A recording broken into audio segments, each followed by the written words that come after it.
It's amazing the impact the Sonic movies have almost single-handedly had on the reputation of video game movies.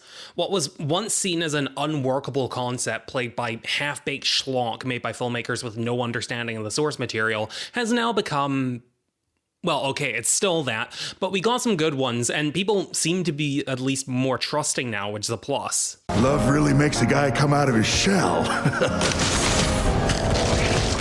Even the Sonic movies went from just another project that everyone thought would be an Uwe Boll-level disaster to one of the most enduring and beloved adaptations of its kind, and arguably even breathed new life into the source material it was based on. But with all that talk back in 2020 about how we finally have a good video game movie, one that truly respects and does right by its source material, is it really as loyal as people claimed it was? Well... to be fair, Sonic the Hedgehog is a decent movie, which, for video game adaptations, is a breakthrough we quite frankly should have had decades ago. Having said that, and not to beat a dead hedgehog with creepy humanoid proportions, this is also the movie where the iconic main character very nearly looked like this. Meow? And sure, they fixed it, but did they really? I would argue that, quality aside, this movie is not very Sonic-like. The filmmakers may have got rid of the most obvious symptom, but when your movie is very nearly done, that's about all you can do. I'll give credit though, if you're putting Sonic in a live-action setting, this design is perfect. It tones down on the hyper-stylized elements like the eyes and adds some realistic fur textures, but it's still characteristically Sonic. And at first, that understanding of Sonic's design also appears to carry over into his personality. It's different, but I can still see Sonic in there. The high energy, the sense of fun, the value he places in his friends. The more quirky and over-the-top attitude is a bit of a change from the games where he's typically a lot more cool and laid back, but it works. It puts me in mind of the version from Sonic Boom, honestly. You don't think your prolonged isolation is making you a bit crazy, perhaps? Crazy? They wanted to put me in the beginner's class with the little kids. I can't be swimming around with a bunch of 5-year-olds. They can be so cruel when they sense weakness. But for me, anyway, they haven't captured the element that holds all those traits together, that being his wisdom.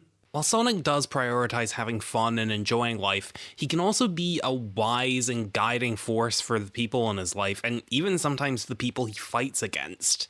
Movie Sonic occasionally delves into the sympathetic side of his character, but he's not depicted as particularly emotionally intelligent, which is disappointing to see. But there's one aspect of the plot where Sonic's characterization really bugs me. Sonic and his main buddy for the film, Tom Wachowski, have this argument halfway through.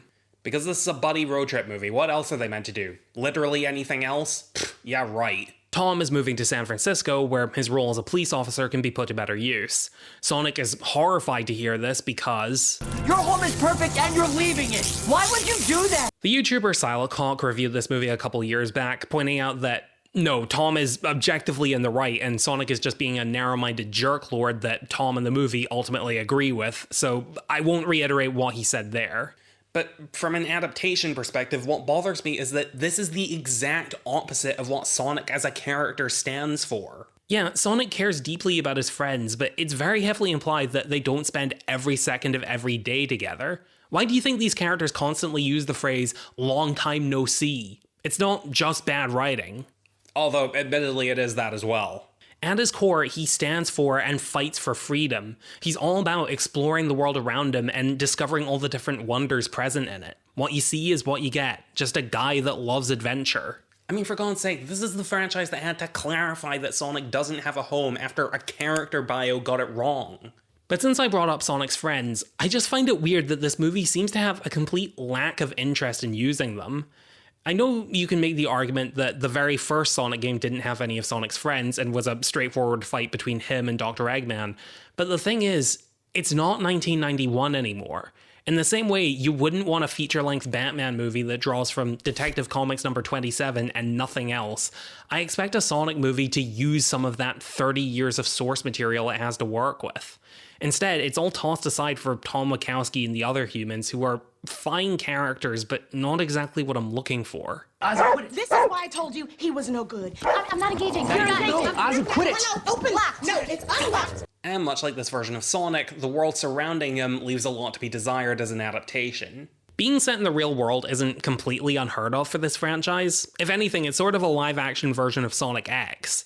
But it doesn't really make the most out of the source material. Yes, the games do have some realistic settings, some of which based on real-world locations like San Francisco, which the movie, to its credit, is nice enough to give us. But being set in the real world means we can't get any of the more fantastical locations this series is so famous for. When I think Green Hill, I think of a colorful, tropical hillside with checkerboard loop-de-loop rock structures, angular palm trees and flowers, totem poles and waterfalls. I do not think of some town in the middle of nowhere. And no, giving me what I want for the first 2 minutes of the movie does not help. There's also not a lot of action in the movie either, which for a Sonic movie is not great.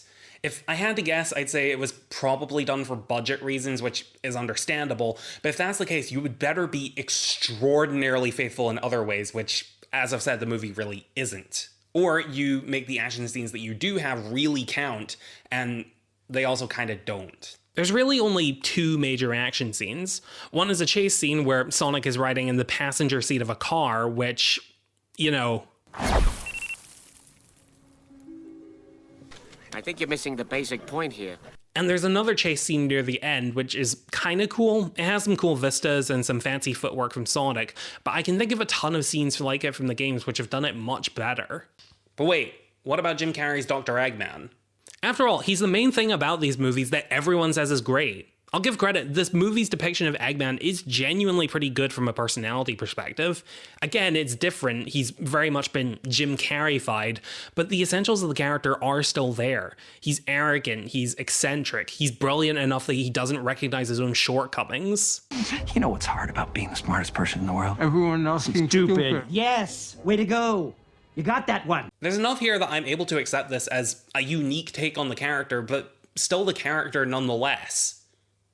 Or rather, I would say that if it weren't for one thing. This design. What the fuck is this? This might sound superficial, but the look of Eggman in the game is a very distinct part of his identity, and without it, I'm sorry, I don't see Eggman. Literally. Honestly, considering how vitriolic the reaction to Sonic's original design was, it's baffling to me that this is something we were apparently just willing to accept. Sure, it's less visually repugnant, but at least with Ugly Sonic, you can tell who it's supposed to be. This could be any generic mad scientist, basically, and it makes the changes to his personality stick out way worse than they otherwise would. The thing is, though, you make it to the end of the movie, and we finally do see him with the mustache and everything. And this scene, at the very end, mind you, is where it all finally clicks. Carrey's performance, the writing, that's all the same, but now we have that final missing piece and it all works. I believe this is Eggman in the way I wanted to but couldn't up until now. But what really annoys me is that this scene was in the trailer. They knew we wanted this, and at the time I figured, well, it's only one shot at the end of the trailer. It's absolutely only going to be like the last 15 minutes of the movie. Little did I know, I was actually giving the movie too much credit. We didn't see the iconic mustache for 15 minutes, we saw it for closer to 15 seconds. Something that, for some reason, seems to be a thing in trailers for video game movies. Yeah, puberty's right around the corner, kid. You can grow your own. Exclusively in movie theaters. And just to quickly rattle off some other issues with Eggman real quick, I don't like the fact that he works for the military. It takes away his motivation of wanting to take over the world and leaves him with very little else. Sure, he wants to capture Sonic to power his machines, but to what end? And also, I hate his robot designs. They don't look menacing or like animals he's enslaved or like himself to emphasize his ego. They just look bland and uninspired. The closest thing to the game's designs you get is a sticky label on a wall of Eggman's lab that says Badniks on it. Boy, ain't I lucky. So does Sonic want a bed? Adaptation. No, not really. But is it a good Adaptation. No, not really. It's entertaining enough on its own, and I can respect how it helped get the ball rolling for other video game adaptations and the Sonic franchise in general to be taken seriously. But as a Sonic fan, the first time I saw this movie, I hated it. Mainly because of how much it reduces the franchise it's drawing from, and also doesn't really resemble it in terms of story, themes, or characters all that much. Since then, though, I've kind of come around. The issues I brought up still bug me, but it captures the very, very, very basics of the series fine enough. If you just want to see Sonic and Eggman fight each other in a movie, you'll get it. You just won't get much else. But that proved to be enough for most people, since 2 years later, we got a sequel. Now, to start out, this is a lot more what I was looking for. Unlike the first movie, Tom takes a back seat this time around, and the premise makes much better use of the source material. The plot is mainly adapting the events of Sonic 3 and Knuckles, with Eggman discovering the Master Emerald and its guardian Knuckles, and tricking him into helping him defeat Sonic and his new ally Tails. Quite honestly, Sonic 3, I think, should have been the basis for the first movie. Not only was it one of the first Sonic games to have a relatively in-depth plot, at least for the time, but it was also the game that introduced a lot of integral aspects of the franchise. The Master Emerald, Angel Island, Knuckles and the ancient Echidna tribe, the formula of ending with a big final battle between Super Sonic and a giant threat. It took a little longer than I would have liked, but I was happy to see a Sonic movie that focused almost exclusively on Sonic characters. At the same time, though, I have to say that it takes a while for things to fall into place. For the first half of the movie, Sonic was still exhibiting a lot of the same problems I complained about with the first movie. The thing is, as cocky as Sonic could be in the games, it didn't come off as annoying because he had the talent to back it up. This Sonic, at least in the beginning of the movie during the first action scene, doesn't have much of the same cockiness or the talent, which doesn't necessarily make for a bad character, but again, it's not really Sonic. I also kind of take issue with how his relationship with Tom has changed. Even though I wasn't that invested in Tom in the first movie, his dynamic of being friends with Sonic at least felt in line with the type of dynamic Sonic tends to have with people. Here, though, they have more of a father-son relationship. Quite explicitly so, in fact. You thinking what I'm thinking? Let's go get our kid. It's not something I care for because it just adds to this whole domesticated role for Sonic, and I think I've made my point about that. That, and the movie once again has a problem of focusing on sequences and characters that just feel out of place in a Sonic adaptation.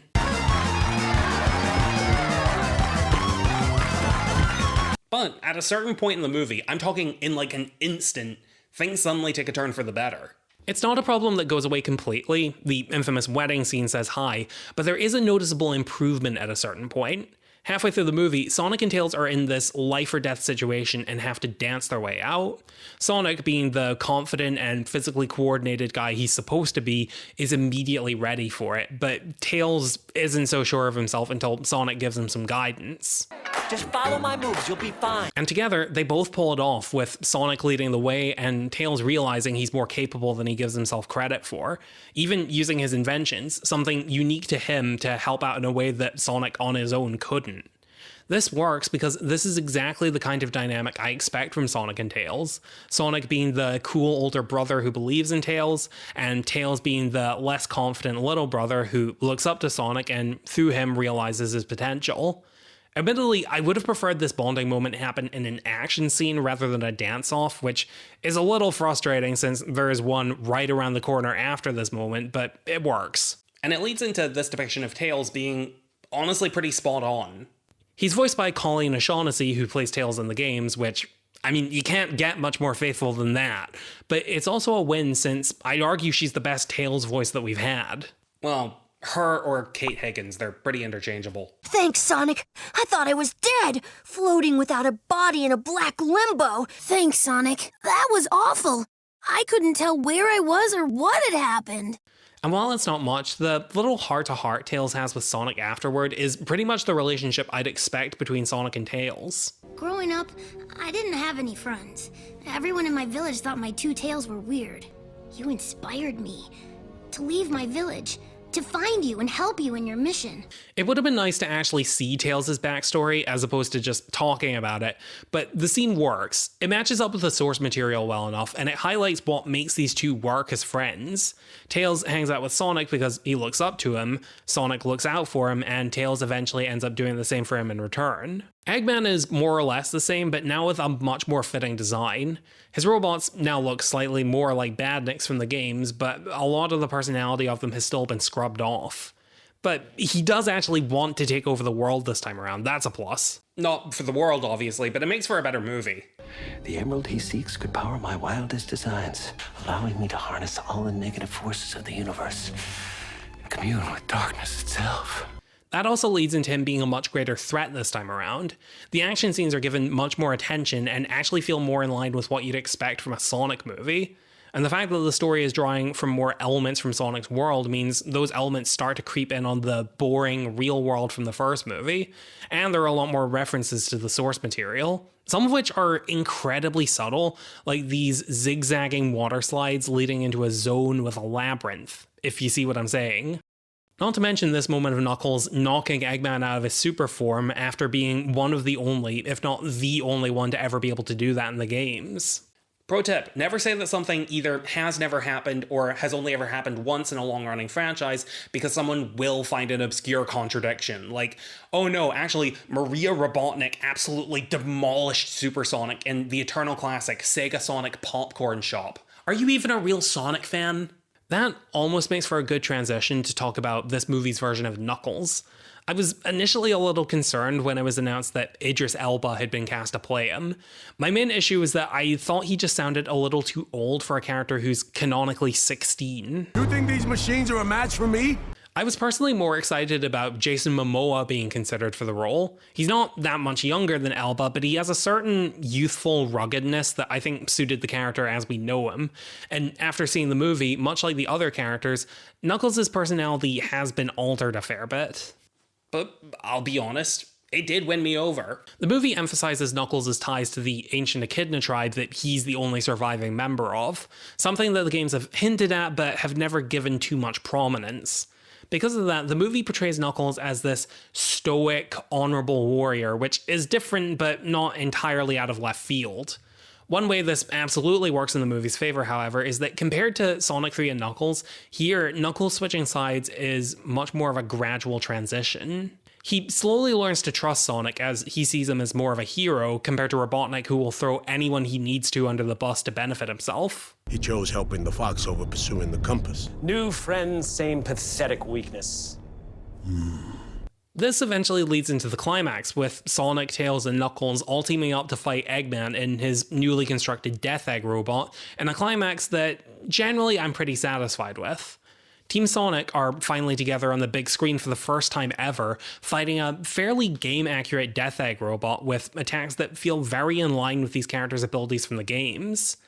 I think the robot could look a bit more colorful, but I can somewhat overlook that.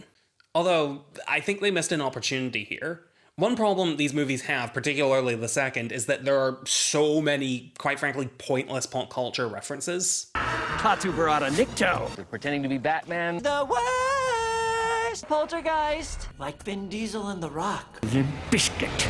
And yet, when they introduce the Death Egg robot, something tied to a pop culture reference that the games actually made, they don't make the reference.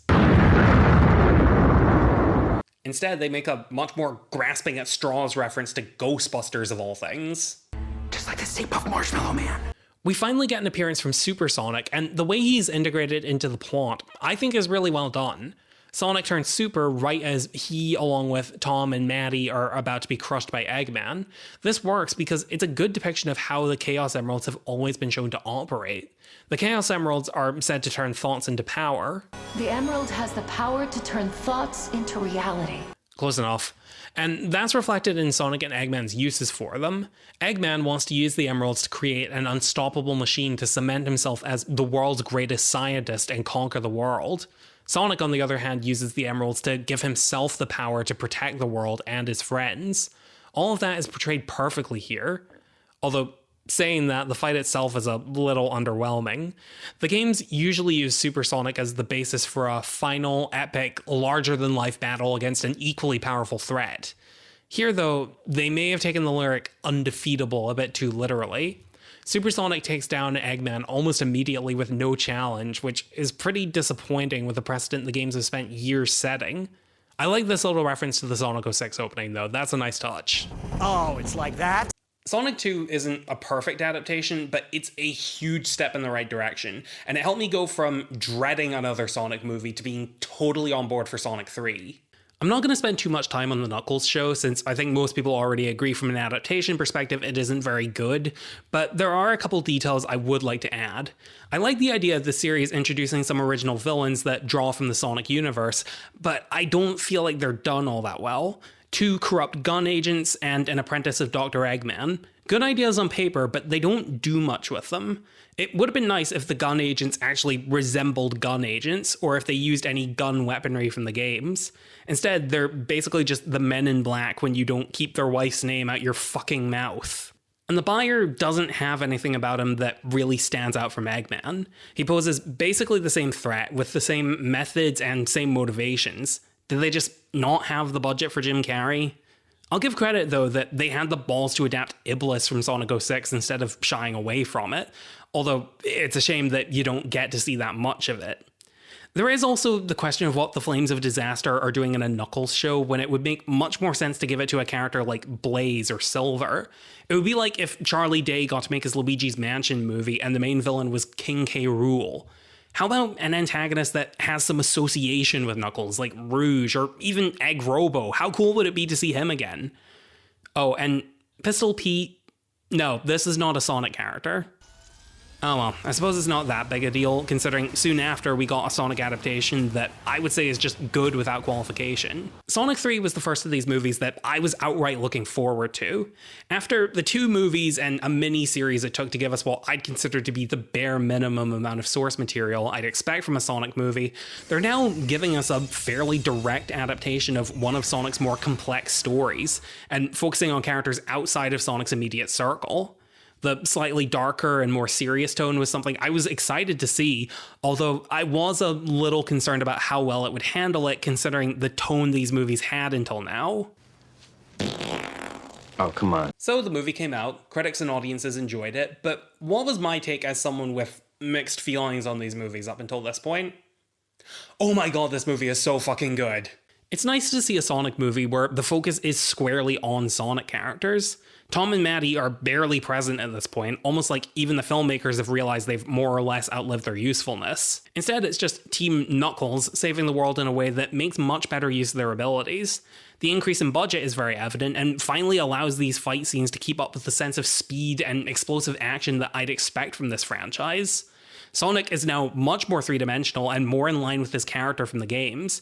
He still maintains the wackiness of this particular version of the character, but it's infused with a lot more of the cockiness, capability, and determination I expect from him. Talk about low-budget flights. No food or movies? We're out of here. Most of the other characters are basically unchanged, which is fine. I was reasonably happy with them the way they were. I'm especially happy that they finally made Eggman look like Eggman, with virtually no ifs or buts.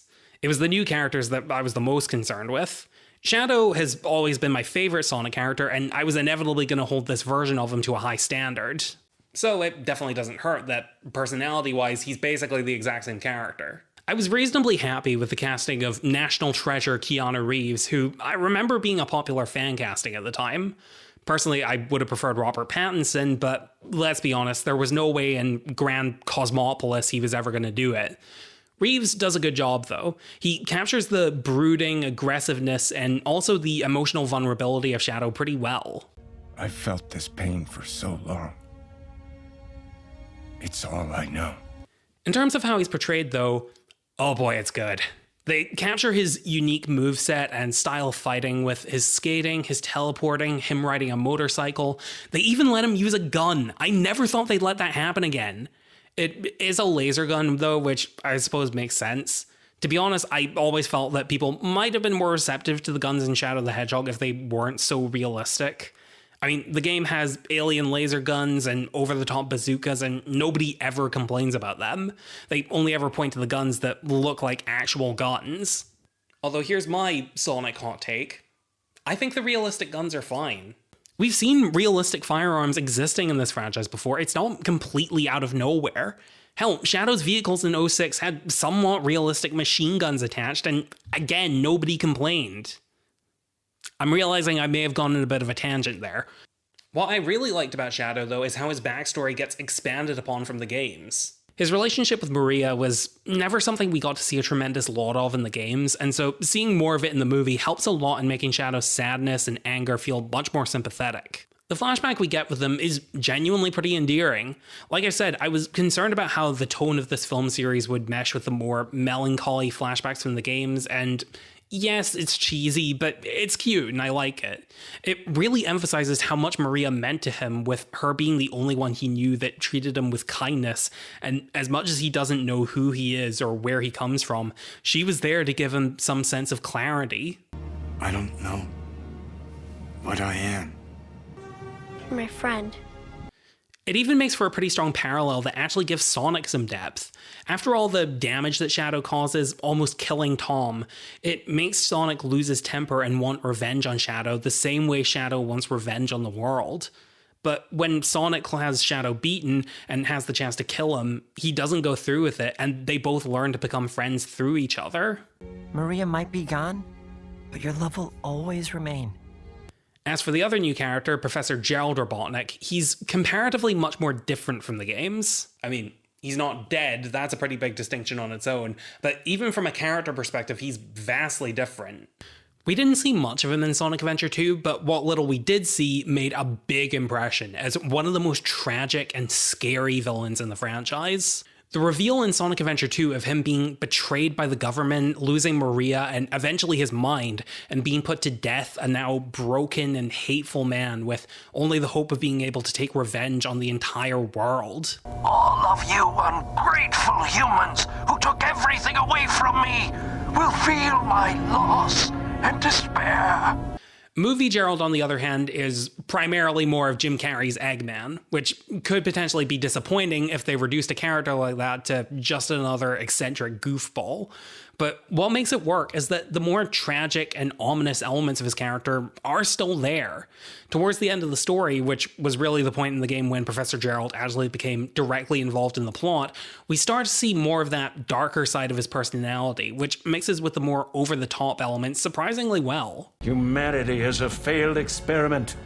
It's moments like this for why I don't mind the more comedic take on the character, since what makes him work is still there. The fact that Gerald is still alive means that we get to see a different, but at its core still faithful depiction of his relationship with Eggman. There's a small moment in Sonic Adventure 2's ending where Eggman mentions how Gerald inspired him, and Gerald turning on him and the entire world has shaken his feelings on him. He was my hero, and I wanted to be a great scientist like him. But did he really mean to destroy us? Even during the game, Eggman is shown to be uncomfortable with the idea of Gerald wanting to destroy the planet, suggesting that even to Eggman, this is going too far. Destroying an entire planet?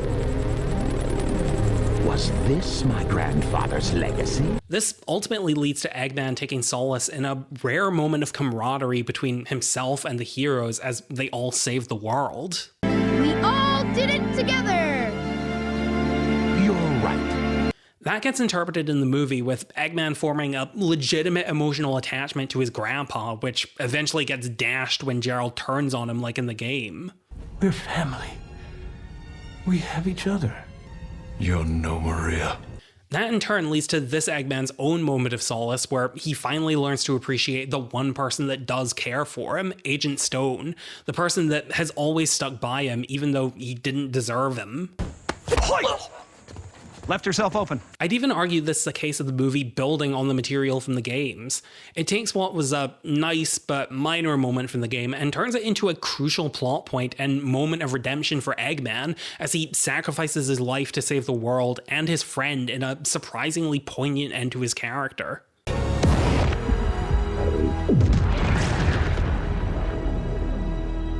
But for me, one of the biggest improvements is the music. Throughout the entire Sonic franchise, even when the games were at their worst, you could count on the soundtrack to be fantastic. Most of the time, anyway. Even then, the music in the Metal Sonic fight is still pretty good.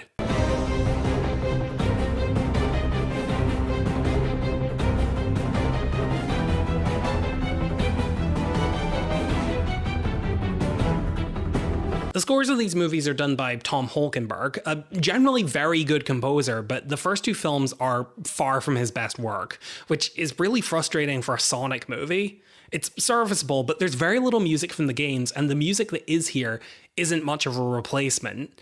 The choice of licensed songs are at least more appropriate than Gangster's Paradise, but still not exactly the hard rock sound I'd expect from Sonic. I mean, compare this. Speed me up. Hey, speed me up. Don't turn down the bass. Someone tell the DJ, leave me up. to this.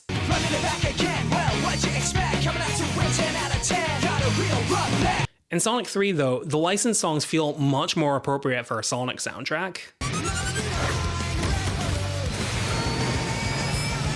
Run It by Jelly Roll sounds much more in line with Sonic music than previous original songs.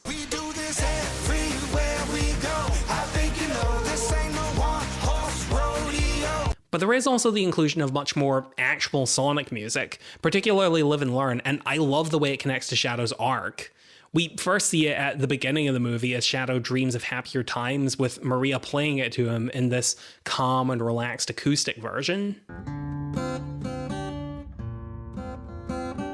Then throughout the movie, as Shadow's on the warpath wanting revenge, we hear this darker, more intense version.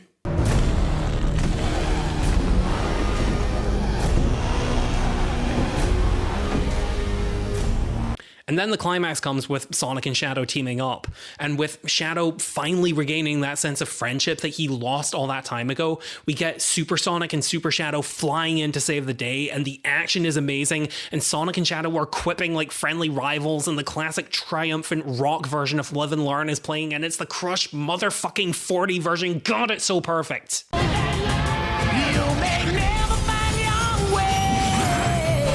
This is what I've wanted out of a Sonic movie. This is what I've waited for all this time. Having said all this, there are some minor elements I don't like from an adaptation perspective. For one, I think having the Chow Garden just be this Japanese theme restaurant with mascot characters is kind of lame, just because it means we're probably not going to see actual Chow at any point in these movies. I also think Shadow's backstory loses something by taking place on Earth rather than a space station. Part of the tragedy of Maria's death was that she wanted to go to Earth, but never got the chance. Here, though, she's been on Earth all her life, which slightly lessens the impact of this scene where Shadow and Maria are gazing into the stars, mirroring a scene from Shadow Generation's Dark Beginnings. They both came out around the same time, so I'm not sure what's copying what, but Dark Beginnings came out first, so take that for what it's worth. In Dark Beginnings, though, Shadow fantasizes about this as something he wanted to do with Maria but never could, and the sadness he feels over it in the moment almost overwhelms him. Stop that. That life was taken from me long ago. It's a genuinely powerful scene that captures not only the tragedy of Maria's death, but also the pain Shadow feels that never fully goes away. Showing them doing it for real in the movie just feels like something is missing, even if it is something very minor. But those are nitpicks. All in all, I'm extremely happy with this movie from an adaptation perspective. I will openly admit that as a movie, it's nothing Oscar-worthy, but subjectively as a Sonic fan, this is more or less everything I could have asked for, and I love it. Looking to the future with Sonic 4 and beyond, I'm curious to see where they're going to go from here. Obviously, Amy and Metal Sonic are on the horizon, which is great to see. Honestly, I'm a little surprised that we don't have Amy already, and I think this film series is just making up for lost time after that first movie gave us barely anything at all. But Metal Sonic does make me curious about villains going forward. Jim Carrey has talked about a fourth movie. I'm definitely open. I'm open to the idea. But logistics of that and the plot aside, I kind of don't want Eggman to come back. I want him as a permanent fixture of the games, but for the movies, I think he got a pretty perfect ending and doesn't need to appear again. And plus, Sonic has plenty of other villains that I'd love to see make an appearance. The Knuckles show teased Iblis. Why not make a movie about the Flames of Disaster? Behind all the layers of pretentious melodrama that was Sonic 06's plot, there was an earnest attempt at making an epic story, and I think it's worth trying to bring that out. The same goes for Shadow the Hedgehog, honestly. The movie indicates that this version of Shadow landed in an asteroid and doesn't know where he's originally from. To me, this seems like they could be setting up for Black Doom and the Black Arms to make an appearance. I mean, with Shadow Generations not shying away from these less fondly remembered parts of Sonic's history, this seems like the perfect time to give these stories another shot. Looking back at what we have currently, though, it's hit and miss. Or rather, it's miss, then hit and miss, then hit. I'll give credit that rewatching these movies back to back does give me some small appreciation for what they were going for. Starting out with just a little bit of the source material does make it all the more satisfying whenever more of it gets introduced later on. But at the same time, if they spent more time giving us this stuff instead of just teasing us with it, I think it would have made for a much better trilogy overall. Sonic 3 is by far the most faithful, and it's widely regarded as the best of the trilogy, so much so that it's the first movie listed on the DVD collection while the chronological first film is way at the bottom. Quite fittingly so, because frankly, with how much the sequels embrace the source material over original elements, there's barely a reason to watch the first movie at this point. Still, none of these movies are outright bad adaptations. The worst they get is oversimplified. So, is the film series a good adaptation overall? Well, you kind of have to stick with it for about a movie and a half, but it's absolutely worth it, so sure. Special thanks to my Patreon supporters Heather Reed, Zelda, Moon Goddesses, Blueberry Cello, Seth M, Chris Spicer, and Jacob K. Thank you so much for the support. If you'd like to see your name in the credits, along with early access to scripts and videos, as well as exclusive unused video thumbnails, or if you'd just like to chat with me, consider supporting me on Patreon for just $1.50 a month. The link is in the description.